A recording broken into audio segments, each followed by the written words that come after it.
I'm a sucker for a woman's tears. If a lady cried for you, then can't help it. Take care. Thanks. I shook hands with my colleague and friend, Bob, and left the scene. I've been hearing about you guys from my sister. I'm Tyler, her brother. Glad to meet you. I greeted the people sitting across from me like that. True to being Becky's brother, your greeting is polite. Michelle, you should learn from him. Tyler's going to be your brother-in-law. He is 25 and close to your 22 years. Get along, okay? The young woman named Michelle, told that by her parents, scowled at me as if sizing me up. Then, as if deciding on my role in her life, she avoided eye contact and muttered a reluctant. Nice to meet you. Perhaps flustered by her behavior, a man next to her hurried to explain. Please, never mind that. Michelle's just shy around new people. To which Michelle turned away. It's okay, Alex. My brother doesn't sweat the small stuff. So you shouldn't worry either. The man called Alex sighed in relief at another woman's words. Thank you, Becky. And sorry, Tyler.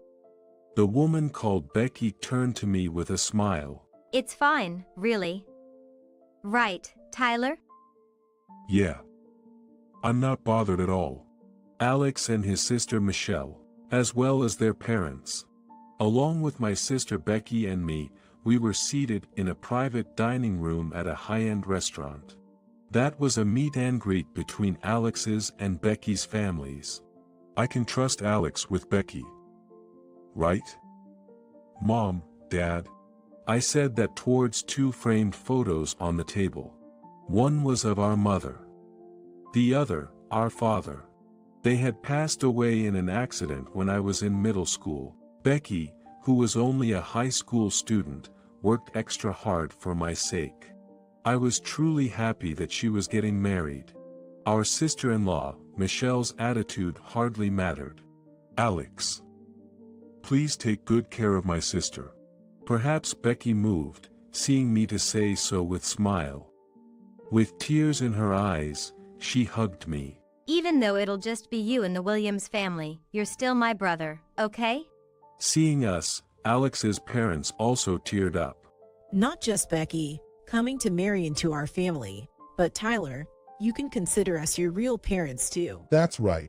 And Michelle and Alex can be like real siblings to you. Now, why not exchange contact info while we're here? Go on, Michelle. Exchange numbers with your soon-to-be brother-in-law. At their father's suggestion, Michelle made a reluctant face. I'm all right. Come on. Urged by her father, she reluctantly pulled out her smartphone. No need to push it. I thought, chuckling to myself as I also took out my phone. We can contact each other when there's something important. I said, showing her my ID. Soon after, I received a stamp from her. A cat stamp, with height written on it. She didn't seem like a bad girl. Thank you for your stamp. I said to her, who once again turned away. Getting along might take some time. I thought with a wry smile, and I then turned to the parents. Once again, I hope my sister will be fine with you all. The parents nodded at my sincere request. Thus, Alex and Becky got married. The wedding went off without a hitch, the marriage certificate was filed, and they officially became husband and wife. Becky moved out of the house we lived in to start a new life with Alex, and I was left all alone. Phew, finally got the house to myself. I looked around the now quiet house. And I started reminiscing about the times I lived with Becky. When she was here, it was all get up early, don't be picky with food, go to bed early. It was noisy, but now that she's gone. So I felt a bit lonely, right? I need to go shopping. There was something I wanted to buy. Remembering that, I slung my messenger bag over my shoulder, and left the house. On the way to my destination by bus, I was checking directions on my smartphone when a news headline caught my eye. It read, "Beauties being snatched. Beauties being snatched." What's this? Reading the news article, it seems that in the area I was heading to, there have been multiple incidents of women being forcibly taken somewhere by groups of 3 men. All the victims were beautiful women, which led the public to dub these incidents as beauties being snatched. Man. I thought, closing my smartphone. Well, I'm a guy, so it doesn't concern me. Then I got off at the intended bus stop and walked through the downtown. That's when it happened. Walking in front of me, there was Michelle, Alex's sister, in other words my sister-in-law. I instinctively hid behind a building and secretly watched her from the shadows. My goodness. With all the dangerous stuff going on, why is she here? I stealthily followed her from a distance. Michelle is quite beautiful. Whether she's aware of it or not, every man near her was turning back to look at her. I was worried about beauties being snatched, among other things, like some weird guy following her. Oh, she seems to be going into that store. It should be safe inside with other people around. Just as I thought of stopping my stealthy pursuit and hiding, it happened. Hey girl, you're pretty cute. Where are you coming from? Or live near here? Are you alone? Why not hang out with us? Michelle was approached by a group of 3 sleazy guys. With her smartphone in one hand, she looked at the trio skeptically. No, thank you. Don't make that face. You're ruining your cute look. Yeah, don't be so cold, okay? Come on, let's have some fun with us. The trio began to touch her arm, shoulder, and back. Stop. Please. I'll call someone. Just as she said that, my smartphone vibrated. Glancing at the smartphone in my hand, a message was displayed on the screen. Help me. It was a message from Michelle. Perhaps she remembered what I had said when we exchanged contact information at some point. Contact me if something comes up. Damn it. I won't let them go. I burst out from behind the building and ran straight to her. Michelle. As I approached her, she shook off the hands of the trio and clung to my arm. This is my boyfriend. So, please leave. Her spur-of-the-moment lie took me aback, and I couldn't help but react with startling. I should have gone along with it. I quickly thought, and grabbed her hand, panicking. Perhaps because she was scared, she gripped mine back tightly. The trio stared at me and suddenly burst into laughter. This guy is your boyfriend? Seriously? Wearing those lame glasses and with that messy hair, looks like a total nerd. We're definitely better than this dude. While being ridiculed, I pulled Michelle's hand. Anyway, that's the situation, so we'll be leaving now. I said, trying to leave, but the trio blocked our way. Hold on, we're not letting you go. If you want to leave, leave the girl behind. If you don't want trouble, just back off. We'll knock you skinny ass out. One of the trio flashed a knife at me, making sure only I could see it. Seeing that, I sighed heavily. Okay. I took off my glasses, and put them in my messenger bag, then swept back my unkempt hair. Guess I'll have to take out the trash. At my words, the smirking faces of the trio turned angry. Who the hell are you calling trash? One of them swung a punch at my face.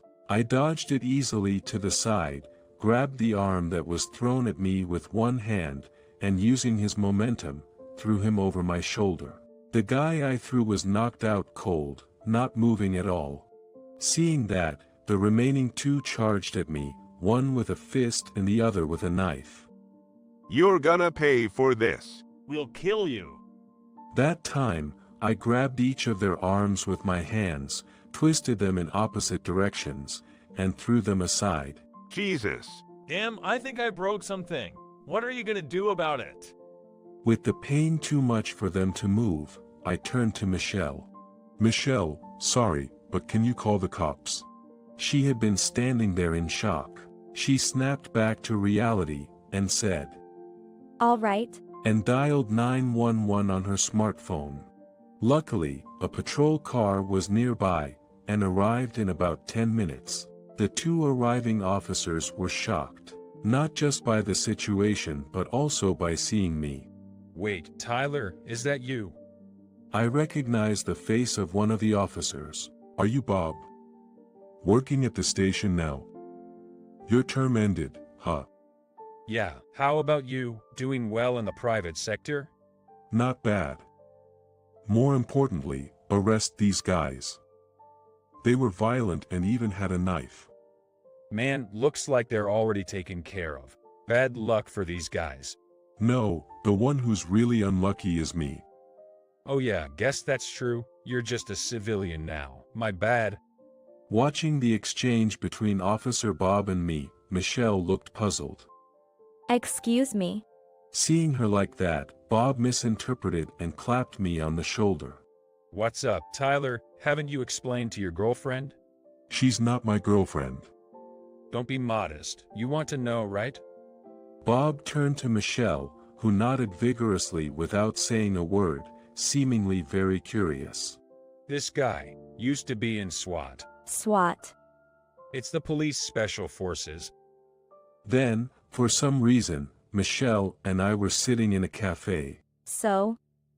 Tyler, you were a police officer before? After the interrogation, we were released by the police about 2 hours after the incident. I intended to escort Michelle home, but on the way, she said she was thirsty and wanted something to drink. Though we could have simply bought her water from a shop nearby, she somehow convinced me to walk all the way to a cafe. Moreover, I ended up treating her to drinks and cake, sitting across from her at a table. Well, that's pretty much it. I just looked it up on my phone, and it seems you have to be really exceptional to get into SWAT. Why did you leave if you were that skilled? You know, there's a reason for that. A reason? Becky cried because of it. Why? I recalled the rare side of my strong-willed sister who hardly ever cried.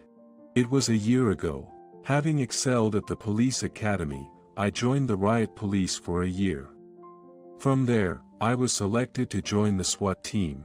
3 years after joining the SWAT team, a heinous incident occurred. It was a bus hijacking.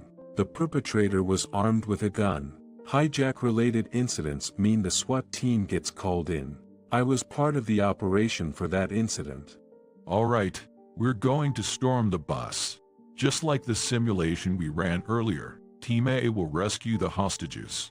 Team B will subdue the perpetrator. Don't screw this up. Roger. I was on Team B. Breaching now. On that cue, our SWAT team shielded up and stormed into the bus. The plan was to press forward with numbers and shields to subdue the perpetrator. I was at the very front. It seemed we would be able to subdue the perpetrator without issue. However, there was one miscalculation. The gun the perpetrator possessed had piercing power unlike the firearms we anticipated. Bang, bang. 2 shots were fired. One penetrated my shield, and the other went through my shoulder, which was no more guarded. The time from hearing the shots to getting hit felt unusually slow. I nearly fell backward but was supported by Bob, who was behind me, using his shield. I was almost lost consciousness. Regaining my stance, I charged at the perpetrator. Perpetrator subdued. Despite one injury, the hostages were safely rescued, and the operation was deemed a success. Injured, I collapsed on the spot as soon as the mission was over. I was immediately taken to the hospital for emergency surgery. When I woke up, there was Becky with her eyes swollen from crying. Becky. Before I could finish calling her name, she yelled at me. Idiot! Come on. That's your first word to your brother who returned from a deadly mission. It doesn't matter. I mean, it's fine you became a cop, but such a serious injury. I wasn't told about this. I had no choice. There are things I can't tell even the family. Please understand. As I pleaded with a wry smile, tears started rolling down her face. Seeing her rare expression, I was taken aback. No! Hey, Becky, don't cry. Seeing her tearful face, I was at a loss for words as she sobbed and said, After Dad and Mom passed away, what am I supposed to do if I lose you too? I might be gone, but you'll have Alex, won't you? Saying that, she looked at me angrily and yelled. There's no substitute for you. Then, she burst into tears yelling, Idiot! Such an idiot! If you die, I swear I'll never pray for your soul. planning not to let me rest in peace. If I do that, I'll truly be alone. You ungrateful sibling. Forgetting all I've done to raise you. I'll never forgive you. Never. She pounded on my chest, crying and screaming. Ouch. Stop it, Becky. That's where I got shot. So stop hitting me. Jeez. Enduring the pain from my throbbing wound, I managed to grab her hitting arm and stop her. Eventually, she calmed down, and her arm weakly fell to her side. Alex proposed to me. Really? I couldn't believe a man would propose to such a woman who could be so violent. How reckless could he be? As if hearing my internal thoughts, Becky glared at me sharply. Nothing. I hurriedly corrected myself, and she stopped glaring.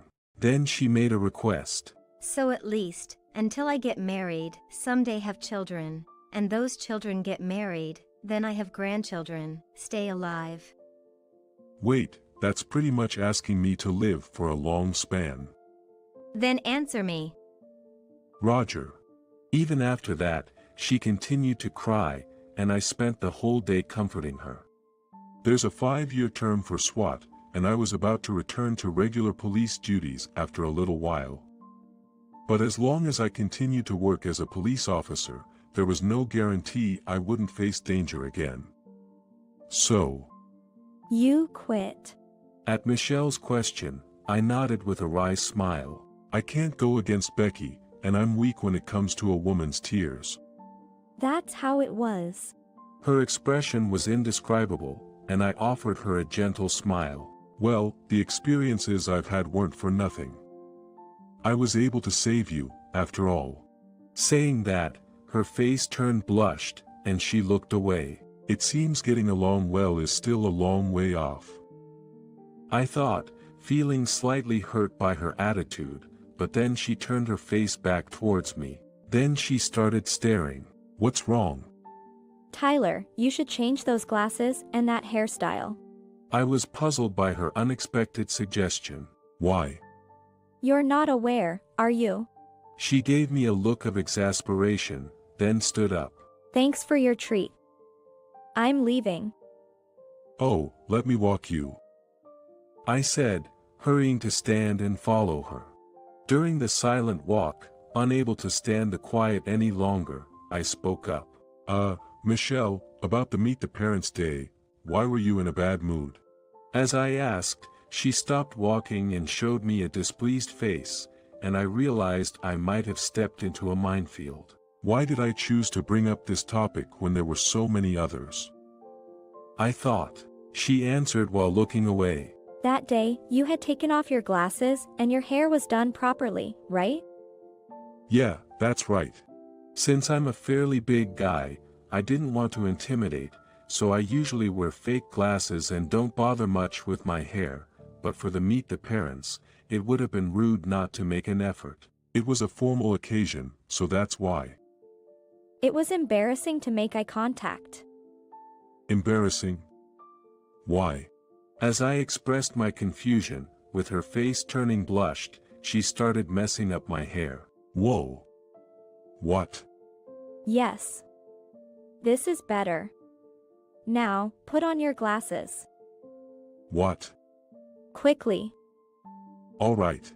Pressed by her insistence, I hurriedly responded and took out my glasses from my messenger bag to put them on.